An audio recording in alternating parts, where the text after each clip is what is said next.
that. Look at that. Mr. Ballard, Cheryl. It was nice to see all these names.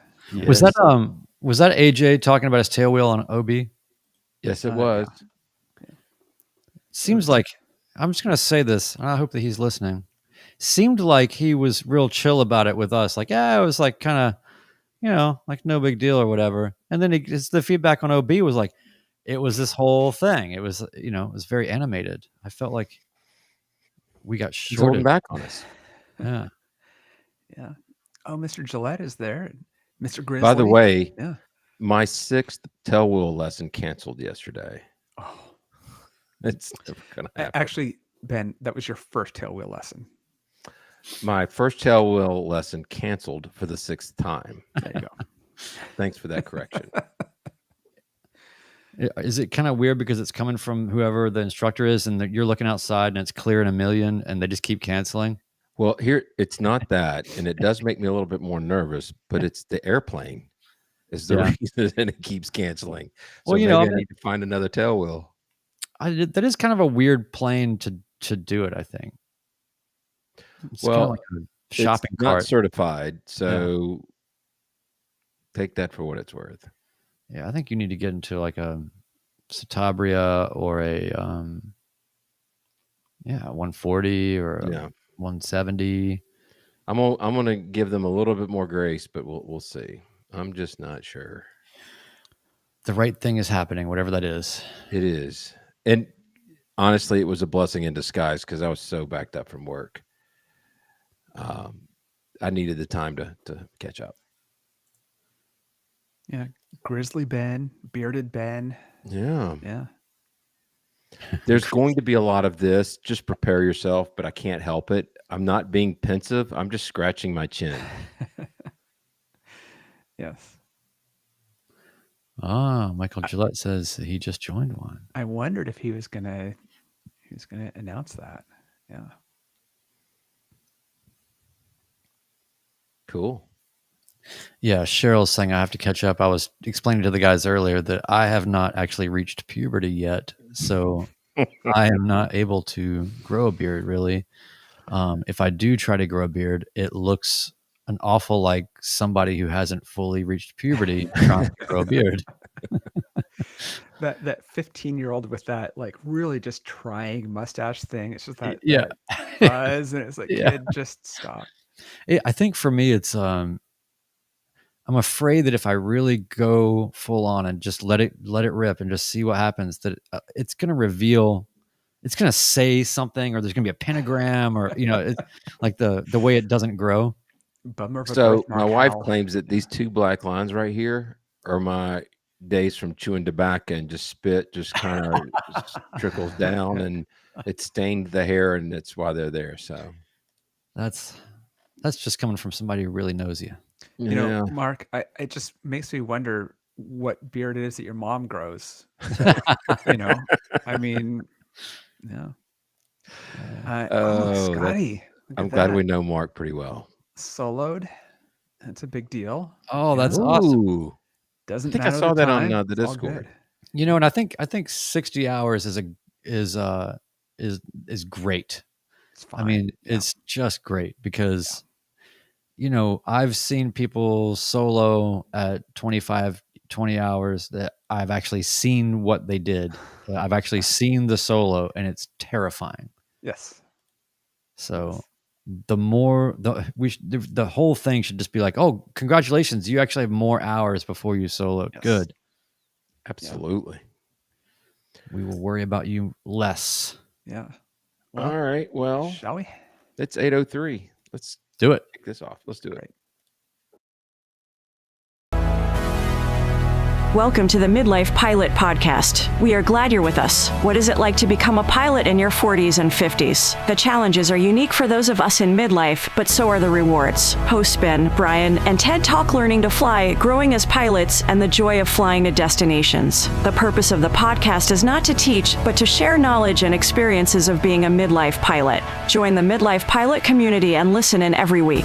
We are not CFIs or particularly intelligent, so if you want to learn how to fly, talk to to anyone else other than the hosts of a podcast. Even this intro was too challenging for us, and we used a robot to do it. Okay, checklists are complete. Let's get the show started.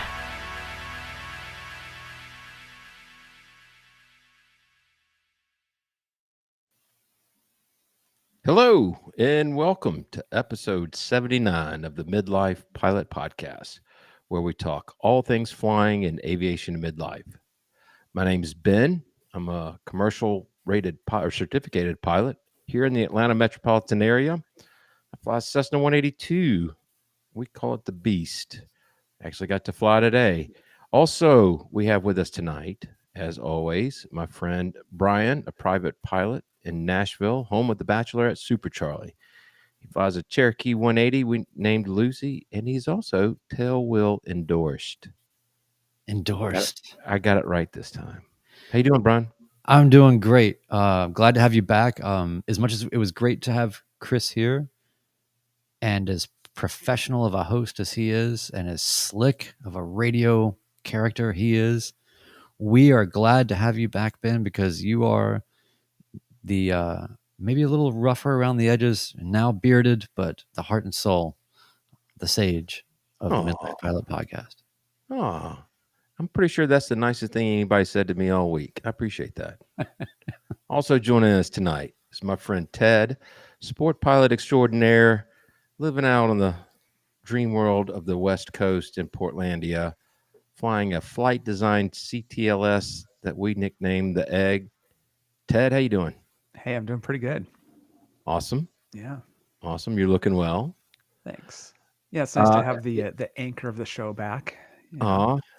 I listened to the episode with Chris, and as I mentioned earlier, it really kind of sickens me how he can just step right back in and just sound as smooth as anybody possibly can. And yet I still, 30, 40 episodes into it, I feel like I'm still kind of really rough around the edges. But that's okay. I don't know if you ever saw this, but he's been doing all this music stuff, and he's putting on these community symphonic show things in his town. And he had shared a clip of him on the local news explaining what he was doing, and it was in a news studio and morning show kind of thing. And I was just so amazed because he's as good at that, if not better, when he's actually on camera, which is kind of crazy. But we're just those guys in the gravel part of the parking lot. We're just into that around the edges, and people, I think, can relate to our inadequacy. Maybe that's our most identifying feature. What was the title of your YouTube video on that? Was it Gravel Parking Lot? No, but it was gosh, now I can't remember. I don't even remember what the title of the video was. We'll put that in the doobly-doo because I remember that one video. Was maybe one of my all-time favorites of yours. Why can't I remember what it's called? But basically it was all about it had a whole opening sequence that was about the gravel part of the high school parking lot, and that's where the metalheads were. Like, that was where the people were that you wanted to hang out with, Right. I was just talking about sort of how the parking lot had its own kind of socioeconomic kind of layout. You'd have the rich kids with their parents' cars over here, and then you'd have like the metalheads that worked on their own cars over here, and everything in between. But and as a side note, I think that I realized anytime I see the picture of a parking lot from the mid 80s, I look at it and I go, I want every single car in that parking lot. I want them all. Bring me the first gen Caravan, manual transmission with the wood paneling. Bring it all. I want it all. I want the whole.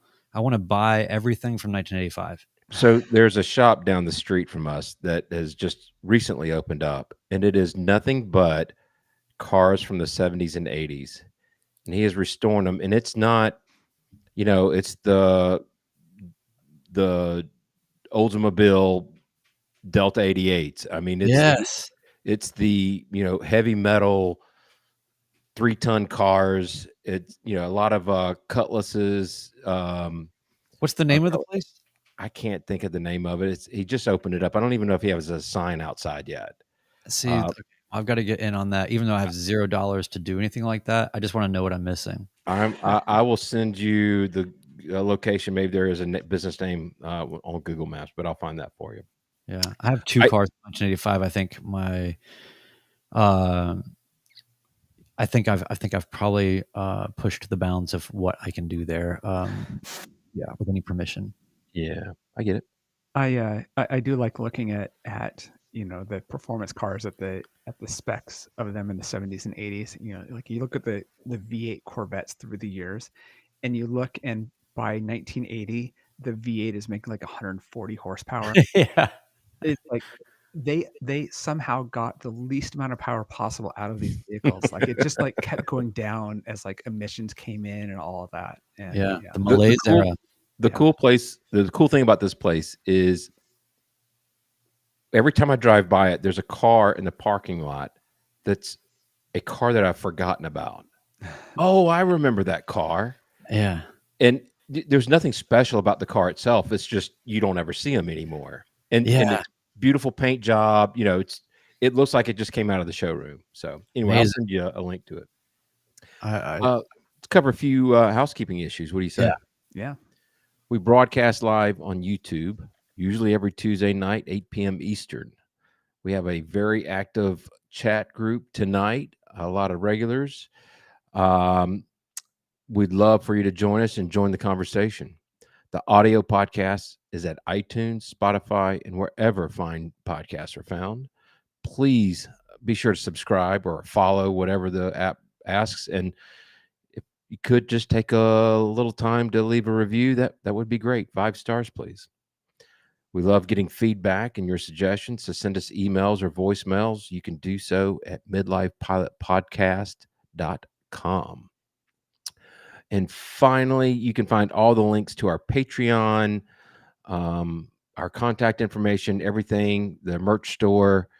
I'm assuming is still up and running. You can find that all at midlifepilotpodcast.com.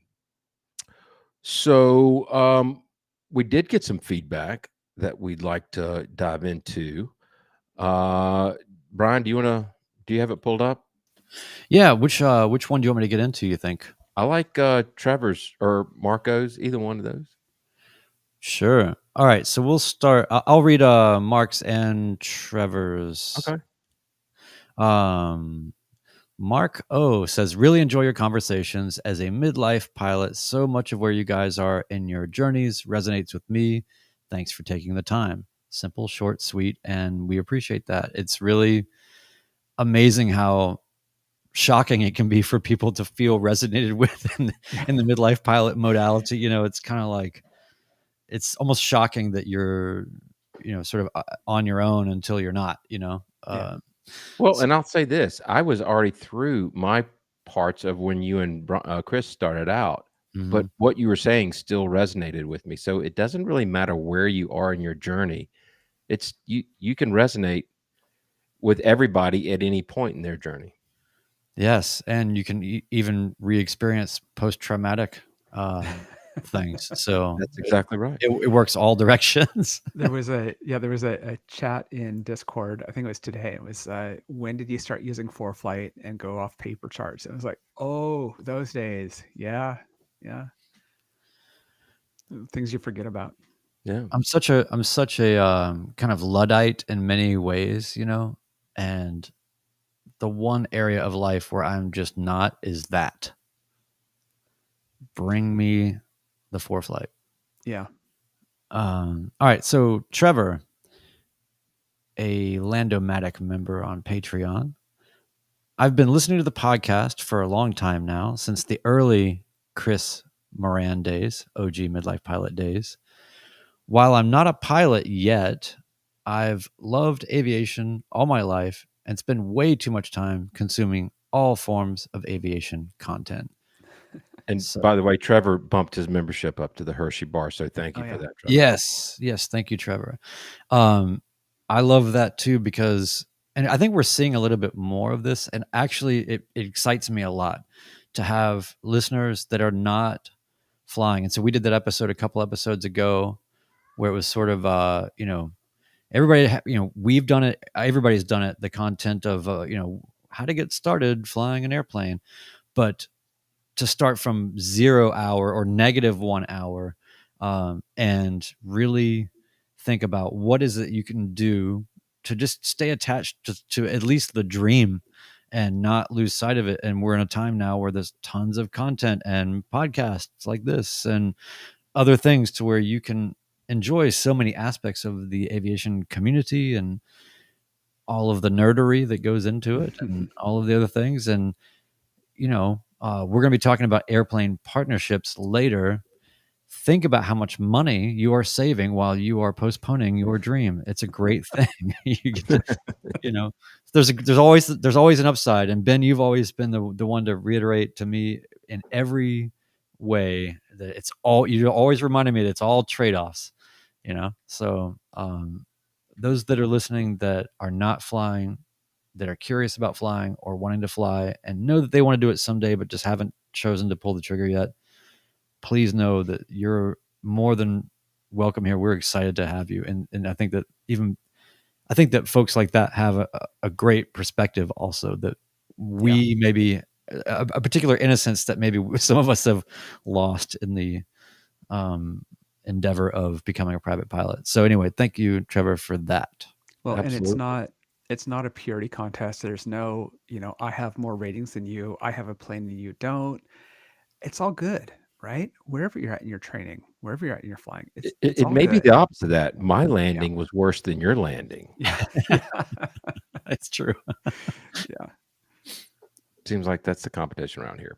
Do you want to read Craig's feedback? I'll take it. Yeah. Okay, great. So Craig 909, also a new Patreon member. Throughout my PPL training, I listened to several aviation podcasts, mostly with the intent of learning all the ways to not kill myself or others while flying. But flying is more than just not dying. And now that I have my PPL cert, I've really enjoyed the MPP focus on enjoying the ride, which is music to our ears. Yeah. That's great. So thanks for that feedback, Craig. Yeah, that's great. And to emphasize there, we have a Patreon, and we appreciate those that follow. And thanks to both of those new supporters. Very much so. So yeah, it's great to be back. I did miss everybody, but it was also nice to unplug for a bit and not use a razor for a little bit. You've been sailing, man. So this came up in conversation, and I wanted to bring it up tonight. I've had several people who are avid sailors tell me that there are a lot of similarities between aviation and sailing, aerodynamically speaking. And it hit me. I realized what they were talking about. When you're trying to sail upwind, this boat had, those strings on sailplanes that tell you if you're coordinated or not. They like a glider on the windshield. Yeah. Well, they have those on sails. And there's one that you'll see, you trim that sail just perfect. The one on the outside will be pointed straight out, and the one on the inside will be just hanging limp, which means you've got a higher pressure on one side of the sail versus the other, which produces, I don't know if I want to call it horizontal or vertical lift, but it's pushing the sail just like that pressure lifts a wing.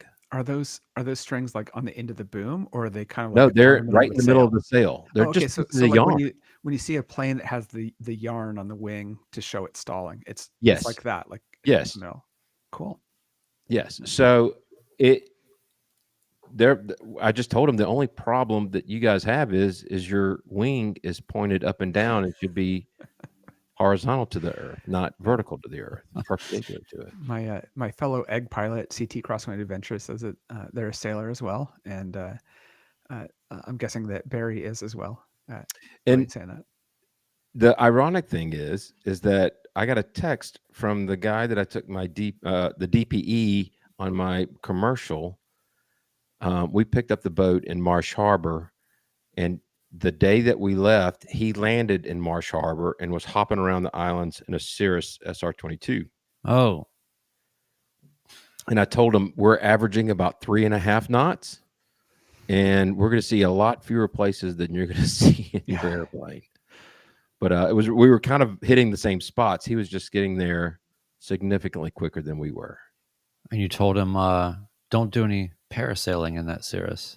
That's right. I should have. Wish I'd have thought of that. But I don't know. I just thought it was kind of small worldish. But Yeah. it was fun.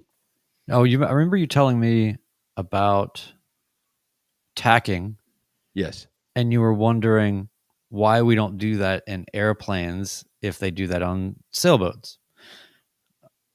Did we ever get an answer to that, or do you ever have? I kind of worked it out in my head. The speed that you gain by not having the headwind on your nose is defeated by the distance that you have to travel in the tack. I see. Because we have an engine, so we can go directly into the wind, where in a sailboat you can't. Right. So tacking is as close as you can get to going upwind.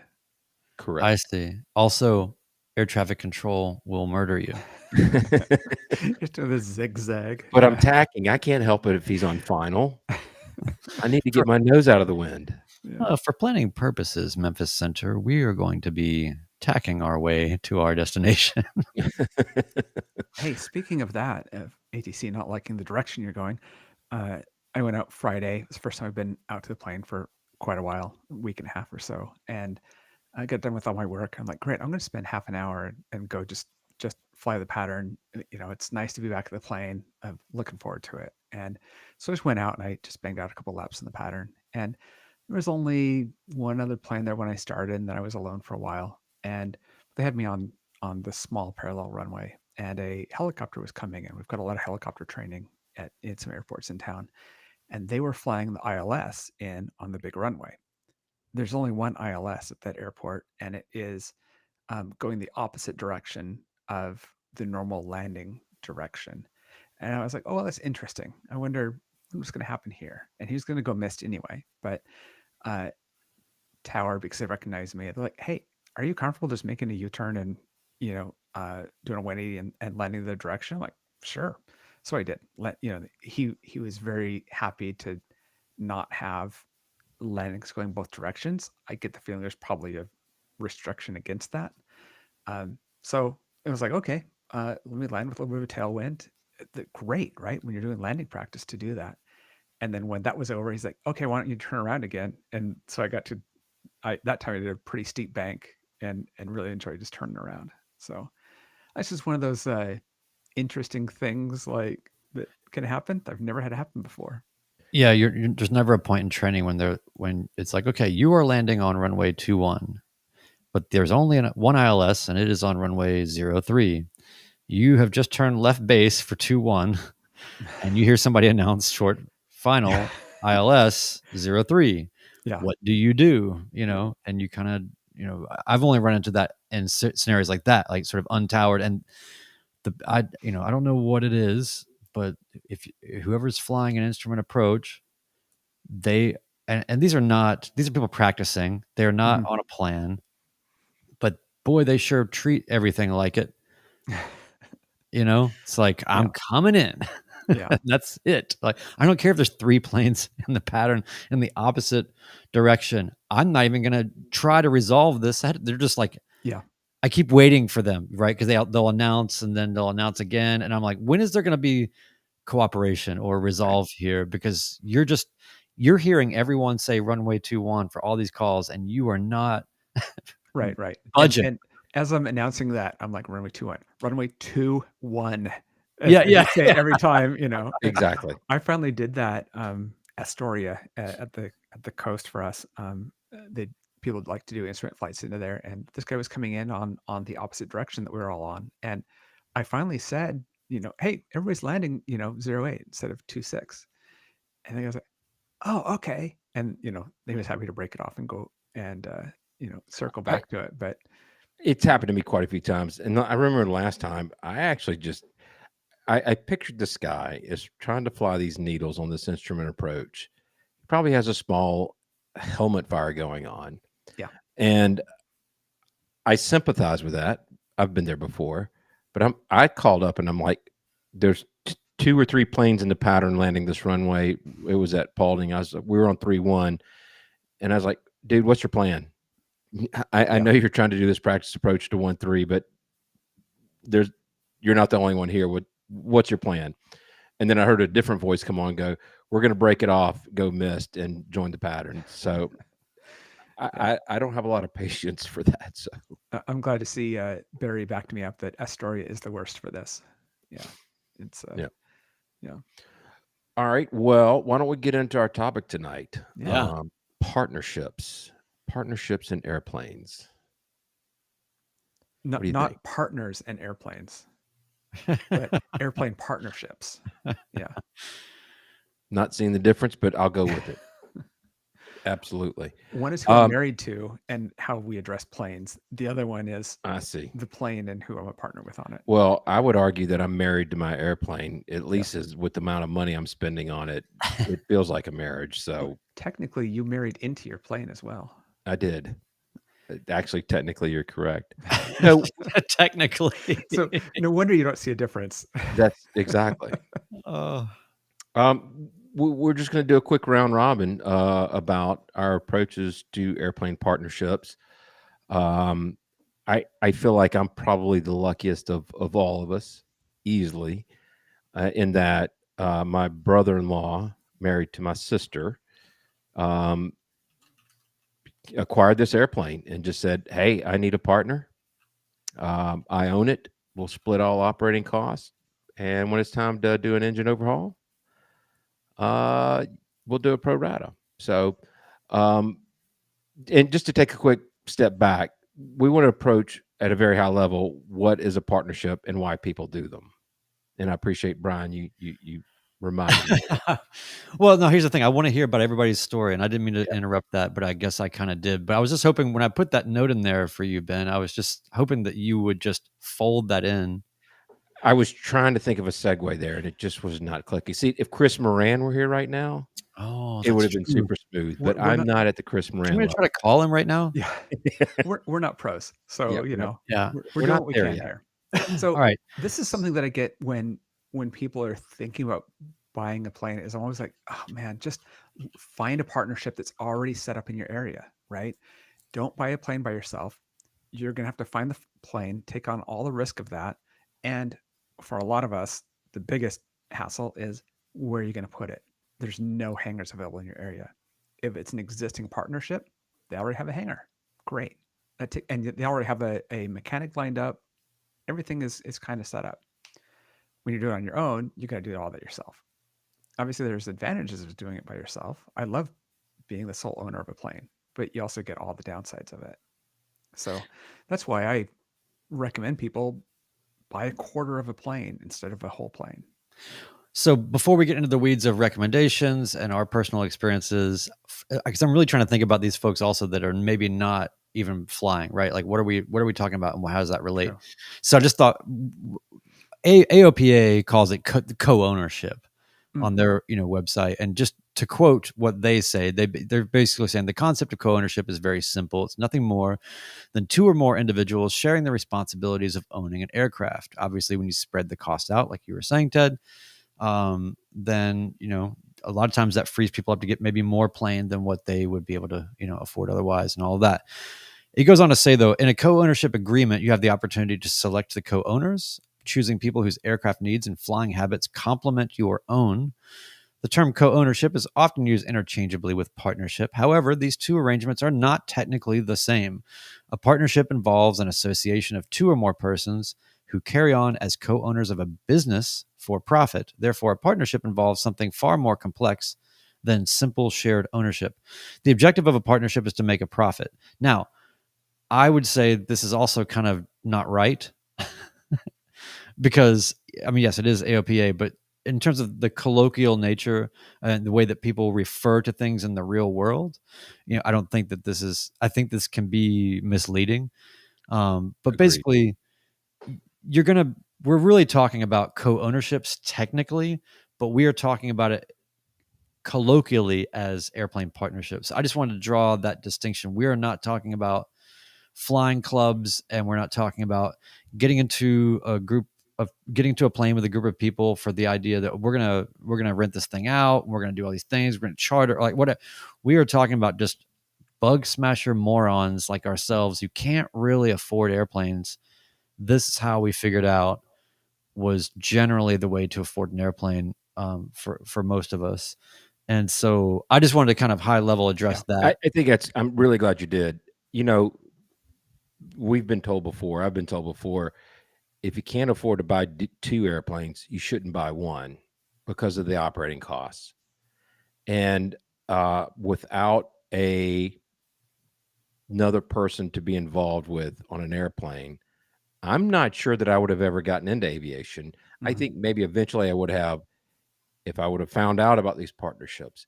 But it's not cheap. We all know that. And, not everybody has money trees planted in their backyard. And this form, partnerships that we're calling it, is a very realistic way for a lot of people to get involved with aviation.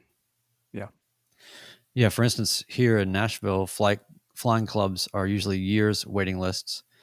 And so you're either, at least in my situation, and I imagine many are like this, where you're either going to be renting your flight school planes at a very limited interval of time with a very limited set of options of what you can do. You can't take them overnight. You can't do big trips. You can't take your family somewhere for more than breakfast, Right. So that's the gulf between, that you kind of have to figure out. So, there's a lot of people don't tell you how hard it's going to be just to fly once you're so focused on getting your certificate that it bypasses you entirely. How are you going to do this? Unless you have the funds to just go buy a plane, which certainly many of our listeners and friends do. I'm not saying that, but I would say a slight majority of us are not in the position to do that. And sometimes, and I think what I want to get into, Ben, starting with you, is that there's some benefits actually to having, not just from a cost basis, but there's a shared accountability, another set of eyes, and things like that. So in your partnership, where you are sharing a plane with your brother-in-law, who is a professional pilot, that probably works out very well for you in those ways. It does in a lot of ways that I didn't imagine. So he got the plane. We've had it almost 6 years, going on 7 years. And, it's all of his professional flying was done. He's retired now, but with Delta. So he didn't have a lot of experience as to when you need to change a cylinder or, the actual nuts and, getting in the weeds with it. But he does have a much broader knowledge of it than I did. I had no knowledge of it when I started.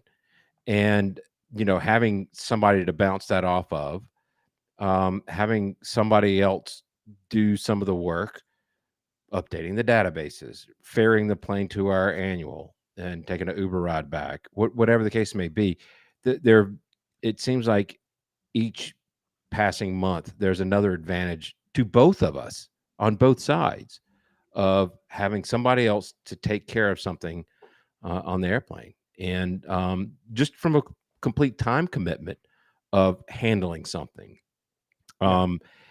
I couldn't understand why he was so thankful while he was working that he had somebody keeping the plane flying. He loved that I flew it so much. I'm flying it thinking, man, I'm burning up hours on this engine, and he's never gets to fly his airplane.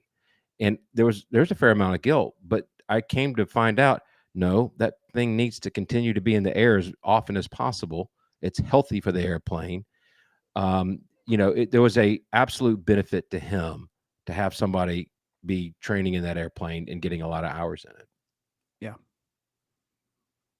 Yeah, and just splitting the burdens, right? Being able to delegate things back and forth is huge. Even oh no, who's gonna pick me up from the mechanic across town? Like there's kind of built-in motivation to help with that. Barry Instigate said you've got a built-in safety pilot. A great example of that. Yeah, and it works the other way as well. I mean, he would go 2 months without flying, and he'd ask me to go up with him because he just wasn't proficient in that airplane. Yeah. And as a 90-hour pilot flying next to a guy that had 18,000 hours, he's asking me, what do I think about this? Or what? I'm like, you're asking me? I don't have any experience. But anyway, no, I would tell him what I thought. I was transmitting information that I learned from my instructors, which he hadn't done in 25 years. And he had forgotten most of the small things that you do in general aviation aircraft. Did you put just clandestine labelings on things that, like, toga, I put a sticky note across the top of the dash. Don't flare at 200 feet. Yeah, exactly. This is not a 757. So, but that's the only partnership you've been in. This is the only plane you've been in, right? it is the only partnership I've been in and the only plane. I have eyes, I've made it known. I'd love to have a Bonanza, but it makes absolutely no sense whatsoever for me to do that financially, physically, any way, shape, form. Brian, I want to get to your story, but I want to hit One Dull Geek's comment real quick. Having been both a solo owner and in a partnership, the partnership is so much better. There are few downsides, but they are dwarfed by the upsides, like having someone to bounce ideas off of. So I think that really encapsulates my partnership with my brother-in-law. As I said earlier, I feel like my main responsibility at this point is making sure that he and my sister stay happy together and nothing goes wrong there, because that truly is my fear. And I've kind of hinted at my sister, you better keep this thing going because I'm going to side with him. Yeah. So, Brian, I remember when you texted me a picture of the plane that was turned upside down. That I was renting. You were pretty despondent, and rightfully so. And I think that I had mentioned I'm never on Facebook, and I mentioned that there's a Facebook group for airplane partnerships. Yeah. And the rest is history. So this is what's funny, by the way, is that was kind of the lamest suggestion you could have ever offered in a time of need. It was the weakest. Just, it's kind of like, it's like if somebody lost their dog and it's like, well, have you looked I don't know, there's a lot of dogs on Craigslist. Have you heard of Pet Finder? Yeah. I was thinking you're going through a divorce and they send you to match.com. But with that being said, it was quite serendipitous. What ended up happening, because you are the sage, and so there is some level of magic or some sort of I don't know, sorcery or something involved here. I went to Facebook. I looked at the airplane partnership group, and it is the worst group, most useless internet interface for anything, people needing things ever, because it is nationwide, and it's just all it is people saying, does anybody have a plane near me? And then just nothing. And then it's like, does anybody want to go in on a plane near me? And no, nothing. And occasionally somebody will post something where it's like, hey, we have a share for sale.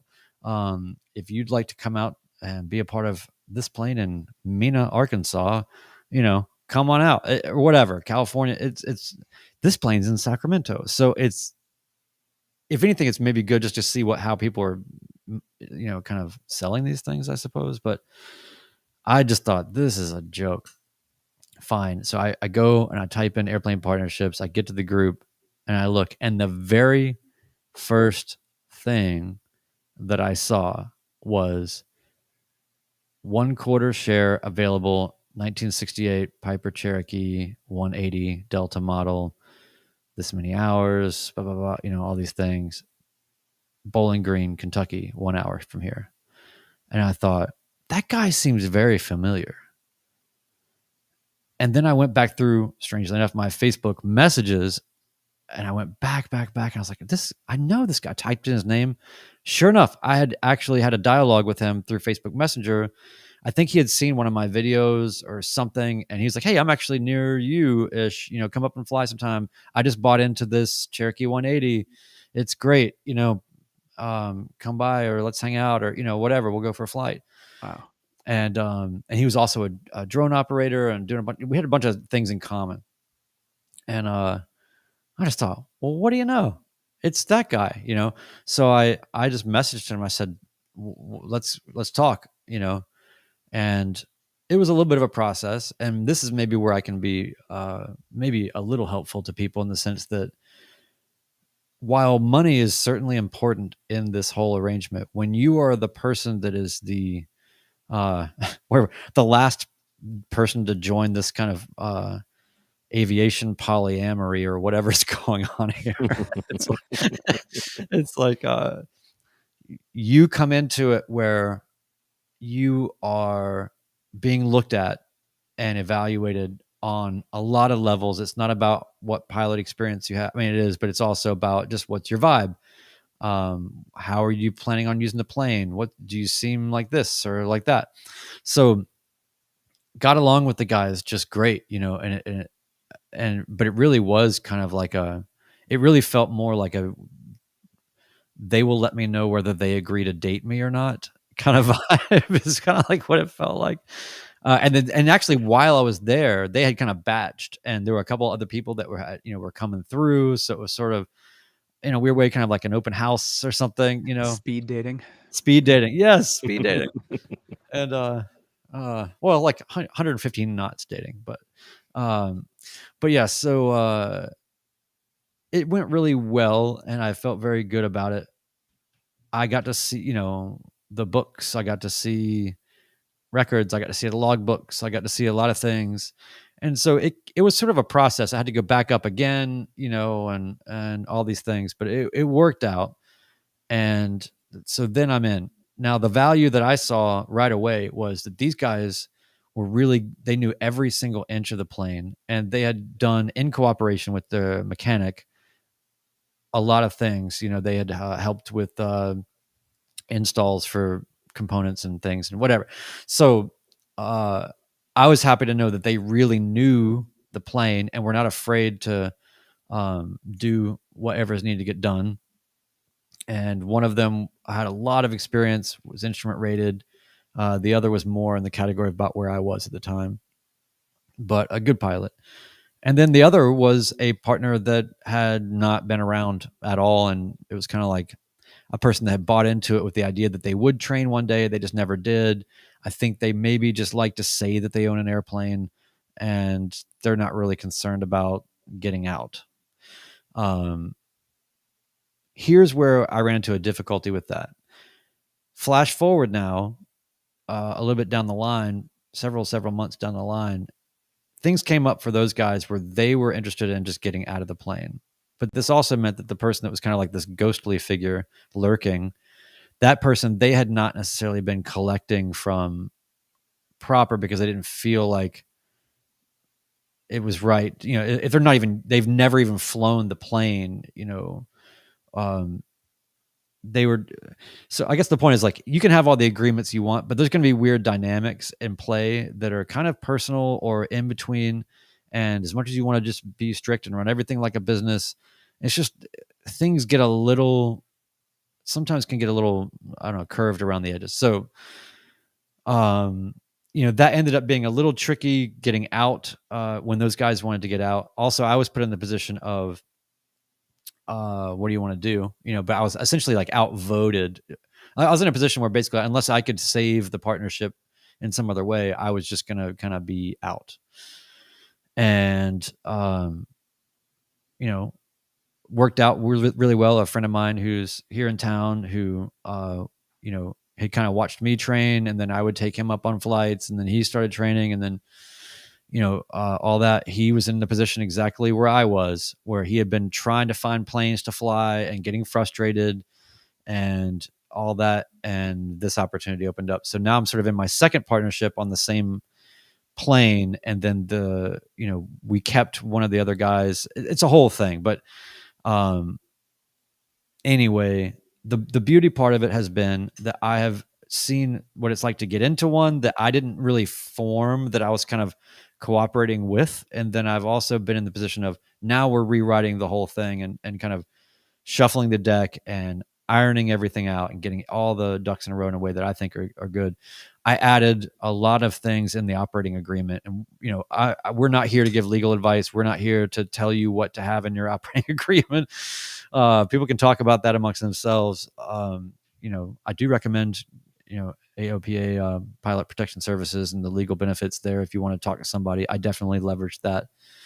But yeah, I mean, the good news is a lot of people have done this, right? a lot, yeah, you're not the first. There's a but lot of there's cases also, with 2 or 4 owners on a plane, and yeah, it can get a little bit weird, but I went in and basically said, now's the time where I can impart what I want there to be in the culture of this plane. I'm sort of getting a promotion in a way to kind of being more at the head of the line of this plane. And so I was like, when you bring the plane back, you're going to do these things. Here's the checklist. You're going to, wipe the struts down. You're going to clean the windscreen. You're going to top it off. You're going to, whatever it is, all of the things you need to do. Put the seatbelts back right. You know what I mean? Like, there's nothing worse than just getting in the plane and the seatbelts are just kind of thrown all over, and that's maybe flight school stuff that I kind of picked up. But man, I would read every time I was in the flight school training mode and I would go to the plane, I would study everything about how the plane was left by the previous person. And that would give me insights as to how extra attention to certain things in pre-flight or other things. I just want to feel like people are treating this as a sacred act on some level, and everybody's lives are in each other's hands. And that's really this whole partnership thing. When it gets really down to it, there has to be a certain amount of transparency. You've got to be able to share with people, like, I botched a landing really bad, or whatever it is, because everybody's lives and their families' lives are on the line. So it's a very important engagement that, yes, you can cover a lot in an operating agreement, but you really got to choose the right people, and you've really got to, find people that you can communicate with well and have hard conversations with, even when it's uncomfortable, and just say, yeah, I'm just not happy about this, or, whatever. So it's really a relationship in all manners and ways. So that's been my experience. Ultimately, sharing the expense, distributing the effort, like you said, Ben, hey, can you meet me? I'm going to fly the plane down to the airport, drop it off the mechanic. Can you pick me up? Whatever. All those things, 2 or 3 guys working on the annual together with the mechanic. Everybody gets to help each other, save money, combine resources. Everybody has their own kind of tools or their own something that they can bring to the equation, that when you're all together, something really good can happen. So I'm a huge fan of it, especially for, I think, midlife pilots who are often in the position of not looking to become professionals, and we're only going to be flying so much, and we're only going to be trying to do so many ambitious things in most cases. And so, there's no reason to, none of us are needing to take a plane for a month as much as we would like to. So, well, I'll give some counterpoints to that. Yeah. First, Cheryl says, being a new solo owner is a bit lonely. Would be nice to have another pilot in it with me. I'll tell you that from Cheryl and my perspective, being an introvert and just being able to go do your thing is really nice. I don't have to communicate with anyone else, right? I'm just gonna go get in my plane. Don't have to talk to anyone. It's so I like that. I tend to like doing things solo anyway. But well, if she just like the pictures of her plane, the panel alone,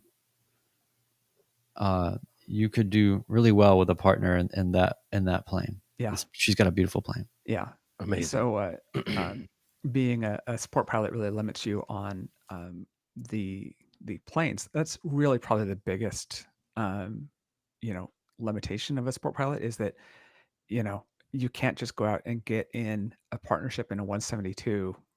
There's 5 of those at every airport, right? And that's just not an option. So finding a plane that is looking for a partner and is a light sport is a lot more limited. So I spent a little bit of time trying to do that, and eventually I was just like, okay, that's it. I'm just buying this thing, and it's really nice. I for instance, I had no idea how many hours I was going to fly in a year, and it's really hard to come up with how much you're going to charge yourself or your partner uh, if you're flying 50 or 300 hours a year, and uh, also not know what my expenses were. So not having to worry about that extra framework of the hourly finances or those types of things, as well as the obvious things like the plane is always there when I want to fly it. When I want to go fly, 2,000 miles to Utah and California and back, I'm not worried about if the plane is in use. So there's a lot of advantages like that of being that sole plane owner. And I, so it's a couple of things. I didn't take our plane to the Bahamas for a couple of reasons, but one of it Mhm, was because I didn't want to tie the plane up for 9 days where mhm, Stuart couldn't fly it. Now mhm. I've gone on some long trips and we've talked about it, but that was a pretty big deal. The other thing that you touched on, the beauty of the sport pilot. I mean, your operating costs are probably similar to what my half of the operating cost of the 182 is. Yeah. Mark, tip writer in the comments, he and I have flown, and it's like it's expensive to buy, and it's basically free to fly. So, yeah. So Peter asks, are partnership costs reevaluated periodically based on hours flown by each partner? And I'll speak on my behalf. That was a well thought out part on my brother-in-law's side. All operating expenses are 50-50. I can fly the plane for 50 hours and we're still going to split the oil change, even though I've offered, hey, you didn't fly this at all. I'll pay for it. And he goes, nope, that's not our agreement. However, when it comes time to replace that engine, it's based on hours flown. And that's obviously the biggest expense that we're going to incur with this airplane. And that's how it should be. I'm not saying everybody should do it that way. Again, and he takes care of all cosmetics. If the plane gets painted, again, I've offered. I put a lot of wear and tear on that paint, and he said, nope, that's not our deal. So he stuck to it pretty well, and it's worked out for us. Well, that can be structured. Those costs that you're asking about, Peter, that can be reevaluated. I will say there are fixed costs and there are variable costs, and people can sometimes have different definitions of what those things are. Certain things I think are more universal, but some of those things can get a little subjective depending on the prism through which they are looking at the situation, which usually is financial preservation. so, Yeah. so there's that. Now, with the reevaluation part of it, for instance, in the partnership that I'm in, I, like your brother, Ben, when we decided that even though the insurance policy is more expensive because of the person with many, many, many less hours at that time and all of that, I just said, we will split that. I wanted this person to be very comfortable getting into the plane, feeling good about the plane. Like I didn't want to start splicing things up that way to begin with. All that being said, with the kind of little post-it note of things are not always going to be this way. And so there was a reevaluation over time on how we're looking at fixed and variable costs, and then how we will be approaching the insurance renewal that is coming up and things like that. We're going to try to make those things a little bit more proportional, but you have the freedom to come up with any agreement that you want that works for everybody, but Well, those things can modulate well, and I think it's in important writing. that there's never going to be a completely fair way. You cannot spell out in an agreement everything that's going to come up on this and how you're going to address it. Yeah. There's just too many variables. Yep. So there are going to be aspects of things that I'm going to take on the chin and a little bit higher cost. And there's going to be some things that he does. I want to hit on Alpha Juliet's comment in the chat. The complete walk around channel on YouTube might be a good resource if you're getting into an unfamiliar airframe or airplane. Does a great review of the ops cost, fixed versus variable, etc. I had not heard about this one, and so I appreciate you sharing that, Oh, Alpha. he's funny in that very Canadian way. Yep. Yeah, it's a great one. It's like, here's how much it'll cost if you fly 50 hours a year, if you fly 100 hours a year, and yeah. I had a feedback that I wanted to read on this topic, except for now I have to go find it. Um, Somebody that was in a partnership that didn't go terribly well, and so what they told me is that there were they and someone else were both student pilots when they met, and they bought a plane, and they both did their check ride in the plane, and then after that is when he realized uh, the differences in personalities and things. Uh, he flew with the partner and realized, oh, the partner's pre-flight is super short. They don't even check the fuel or the oil on a pre-flight. They don't use a checklist. They were behind the plane the entire time in the flight. Their radio calls were late and poor. Never bothered using the autopilot or learning how to use it. Um, Spent did all their traffic citing on the iPad, not out the window. So, in summary, quote, complete shit show, bottom out, not seeking another partner. If one comes along that meets my standards, maybe. I don't need a partner anymore. Um, Went on to give some good uh, advice when you're looking for a partner, checking for other partners. And one of those is the importance of doing a background check on the person you're getting into a partnership with. You don't know, for instance, if they've got a DUI in their past, and that's going to really hurt your insurance. Uh, and then the thing that I always notice is what's your mission for the plane, and is it compatible with my mission for the plane? And what are your goals for upgrading the plane?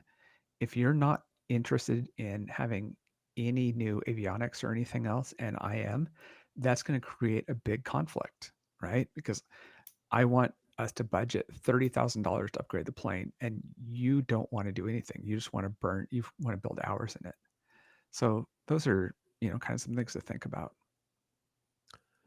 It's, I think, identifying the mission is extremely important, and that's one of the things that makes our partnership so great. In that, prior to retirement, he was flying for Delta, and he wanted somebody flying the airplane, which was a great opportunity for me to get my ratings. Post retirement, he's got grandkids in Tampa and in Cincinnati, and once or twice a month, he's going to those places. He's going to pick up an Angel Flight mission every now and then, and it just jives very well. He's doing a lot of weekend flying. I'm doing a lot of midweek flying. It's, the missions have worked out almost seamlessly, and I mean, that's just one of those scenarios where I'd rather be lucky than good that it worked out that way. But that's definitely something that probably needs to be discussed ahead of time. Yeah, and you just want to have a feel for, when you're in a complementary schedule situation, that's really good. And if you're not, just having an intrinsic sense of, I'm not going to book every weekend. If this person can generally only fly on the weekends, maybe I'll only book one weekend a month. Yep. And that still gives them plenty to choose from or whatever. It's definitely just a lot of just give and take and being, understanding of other people, but at the same time, not taking any BS, right? I mean, if you see people that are not doing the right things, you have to be able to speak up, and it nobody enjoys that kind of being in that place. Right. But sometimes you just have to have the hard conversations, just like your wife, Ben, has hard conversations with you about your beard and whatever other choices you're making. Yes, the discussions have been had, and not sure how long the beard's going to last. That's okay. I want to highlight a couple of comments from Grizzly here. Yeah, he I said like he the one really that likes owning his own and it being experimental because he doesn't have to get agreement from anyone. I want to install a USB charger. I grab a drill and go to town. That's one of those great things about being experimental is just being able to do it yourself. What's wrong with his drills? You have to take it back into town for. Oh boy. Yeah. And his I wish follow-up we had a comment was, soundboard right now. his follow-up Price is comment Right. was, uh, one interesting approach my buddy did, bought a plane he wanted but didn't have the funds for at the time, got a couple partners, and as he could afford it, gradually bought the others out. That's a good idea, right? You can afford a fourth of a plane and then just buy out those people a fourth at a time. It's a different way to finance it, I guess. Yeah. And the other thing too is that as things go on, back to that Peter's question about sort of how do you handle dynamic recalculations of things? The value of your plane is going to change too. And so you've got to make sure that you are insuring it properly and then appropriating that, understanding how that value translates to each person. So there's a bunch of stuff about it, but ultimately it's awesome. It allows us to fly. I think everybody should look at that as an option, especially if you're newer to flying and you don't have access to something like a flying club and you want to do a little bit more, because you're only going to get the experience that you're going to get by taking that plane and going places and getting out there. That experience alone is so much, it's just exponential compared to what you're going to get by just doing local area flight school plane, continuing in that way. Nothing wrong with that. I did it for a while, but as quickly as I could, I got into a plane where I could just send it. It was actually a plane I was permissed to fly, so that's good. But yeah, I want to encourage people to get out there in whatever way they can, and if this is the way to do it, then do it. But just we'll post in the show notes resources for people that actually know what they're talking about. The actual resources, we have no idea. Ben lucked into his thing. I totally absorbed his luck. And then got into a lucky situation in my partnership. And Ted, the smartest of us all, said, "Nah, I'm just not going to do it." Well, truth be told, I'd actually gone on to that Facebook group and I saw it, and then that's when I recommended it. So it wasn't as much as luck as you think it was. Oh no! It's been a great discussion, and I appreciate everybody's input, especially everybody in the chat that's contributed to that. Thank you. We appreciate everybody listening and being part of our community. We hope that you'll join us on Patreon if you're not already. You can also send us a PayPal drop. Contact us at midlifepilotpodcast.com. Next week for episode 80, we're going to talk about check ride failures. Did you have a failure? I will be discussing mine at length. We got some other people lined up to discuss this topic as well. But we would really love to hear your feedback. If you have failed a check ride, there is no shame in it whatsoever. Remember, we learn more from our failures than we do from our successes. And so with that, it's a wrap for episode 79 of the Midlife Pilot Podcast. We look forward to hanging with you guys next week. Thanks for joining us tonight. Good night, everybody.